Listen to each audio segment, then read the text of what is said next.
So recently I saw this last interview of Steve Jobs and I posted it on my Instagram, one of my favorite snippets of that interview. So you can probably find it there. It was the post of, I believe, 12th of December. Anyways, Steve Jobs was talking about time to market being very important. And this actually reminded me of something I heavily discussed with one of my business partners over the beginning of this year, 2022, how important speed is to the business in general. So I want to create this, I want to document some of the learnings within that area of knowledge and share it as well. Maybe you guys have get some value out of it. I got a couple of points. You can see three of them already, and there will be more later on. So time to market.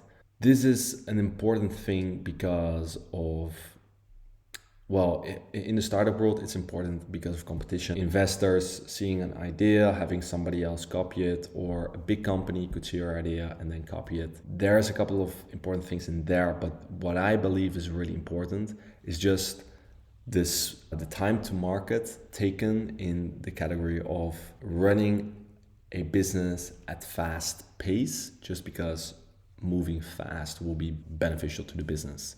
Okay, so that's why I'm very big on MVPs, minimum viable products.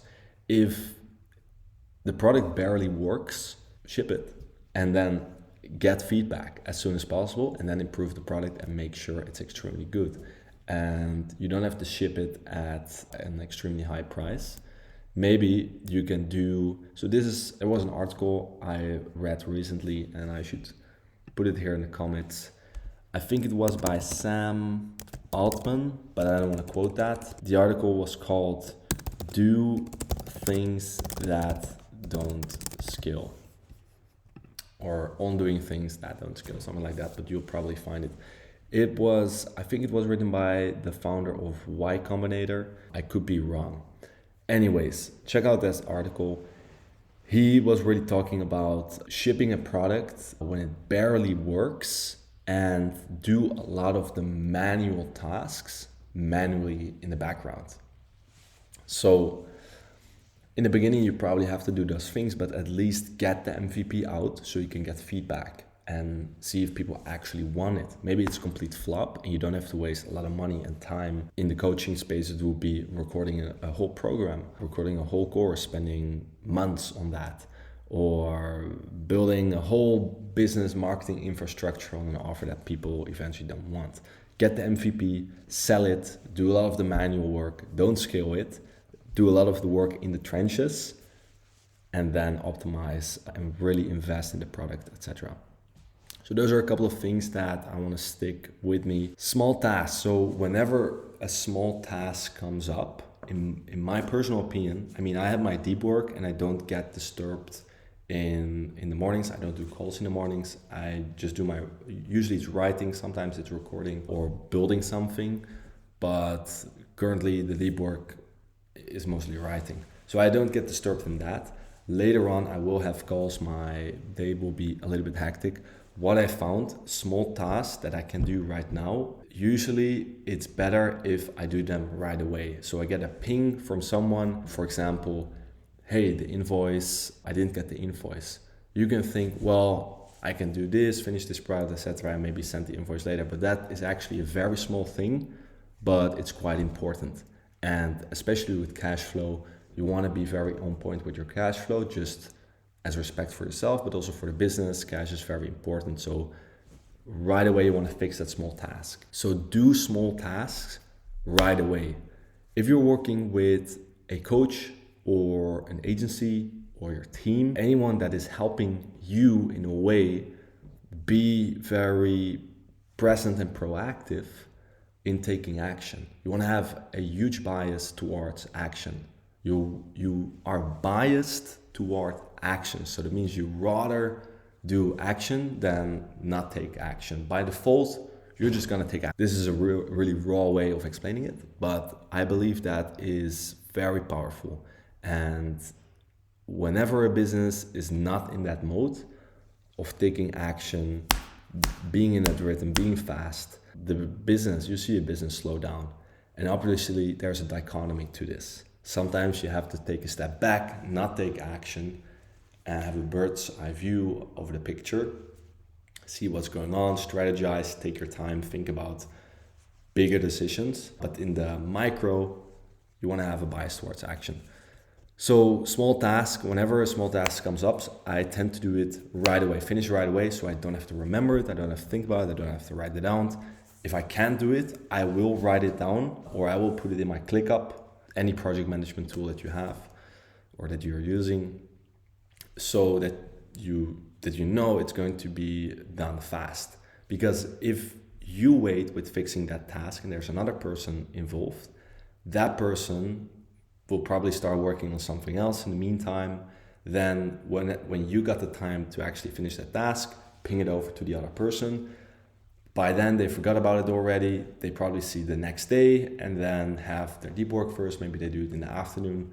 Maybe they even forget to do it.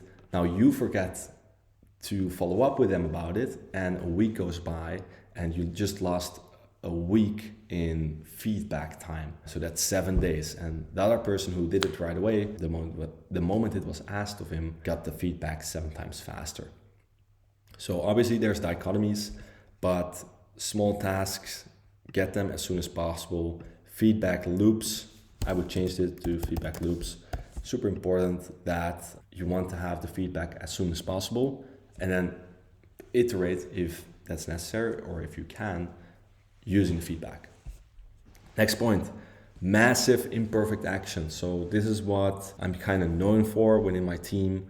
I work on something really hard, I ship it, and it's halfly done.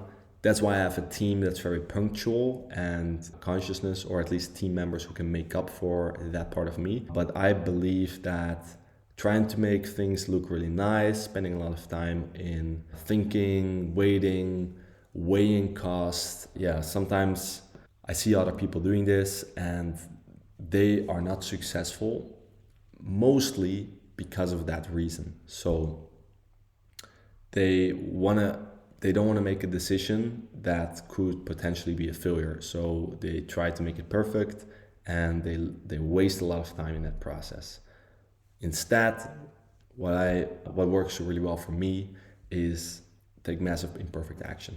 And we're moving on to the last point, and that is, as you're moving with a lot of speed, you're in a momentum and a rhythm where ideas stay fresh, and I believe you're more creative. I mean, so this is how brainstorm sessions work. I don't really believe in brainstorm sessions, but creativity happens in a burst. Creativity doesn't happen over 5 separate conjunctions of time. Maybe that's not 100% true. Maybe there's dichotomies to that, but the message that I'm trying to convey is that ideas stay fresh in the moment.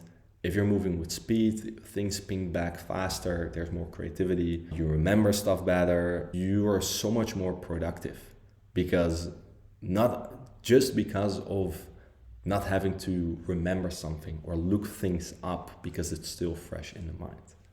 So those are my thoughts on speed. It is huge. There's a lot of different sections in how to look at speed in business and in personal life. I think it's just being aware of it will make you a better business owner, and just bringing awareness to your own time to action, lead to sales call to customer time, metrics that you want to test, minimum viable products. I mean, just knowing about these things will make you a better business person. So I hope you got any value out of this video. If you did, maybe there's some more value to be found on my channel. Go check it out. And if you want YouTube algorithm to send you videos that have had a lot of engagement from my channel, so basically my best videos, and you want YouTube to send that in your YouTube feed, go ahead and subscribe to the channel and the algorithm will take care of it. So that's it for today, and thanks for watching.